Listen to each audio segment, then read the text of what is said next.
যে কারো অধিকার আছে আইনের আশ্রয় নিয়ে, এখনো যদি নেয় আমরা তাকে ওয়েলকাম জানাবো। না, আমি আপনাকে বারবার বলেছি যে বাংলাদেশ পুলিশ একটা পেশাদারী সংগঠন, পেশাদারী অর্গানাইজেশন।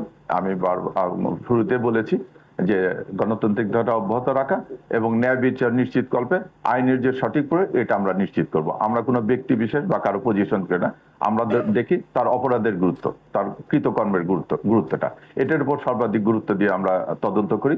এবং সে হুএভার এ মে বি, আইনের দৃষ্টিতে একজন দিনমজুরও যেরকম বা রিকশাওয়ালা যেরকম, আমি কাউকে ছোট করতেছি না, তারপরে যে দেশের সর্বোচ্চ ব্যক্তি পর্যন্ত সেও সেরকম, সবার ন্যায় বিচার এবং আইনের অধিকার পাওয়া, এটা অধিকার আছে এবং এটা আমরা নিশ্চিত করব। বাংলাদেশ পুলিশ একটা পেশাদার অর্গানাইজেশন, আমরা বাংলাদেশ পুলিশের তরফ থেকে এটা নিশ্চিত করব।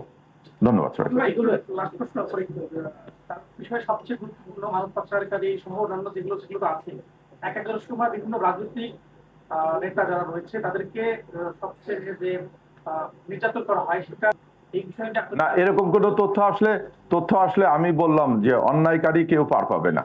অন্যায় হুএভার এ মে বি, অন্যায়কারী কেউ পাবে না। এরকম যদি কোনো বিষয় আসে এসে বা এরকম যদি কেউ থাকে যে কেউ ওনাকে দ্বারা ক্ষতিগ্রস্ত হয়েছে, সে ক্ষতিগ্রস্ত, যে কারো অধিকার আছে আইনের আশ্রয় নিয়ে, এখনো যদি নেয় আমরা তাকে ওয়েলকাম জানাবো। আর আমরা যদি এটা পাই, যদি তদন্ত আমাদের তদন্ত, আমরা তো অবশ্যই যথাযথ ব্যবস্থা নেব। আমরা বলতেছি সবার জন্য ন্যায় বিচার আমরা নিশ্চিত করব। সবার অন্যায়ের জন্য, সকল অন্যায়ের জন্য বাংলাদেশ পুলিশ ন্যায় বিচার নিশ্চিত করবে। জি জি, মানব পাচারের মামলা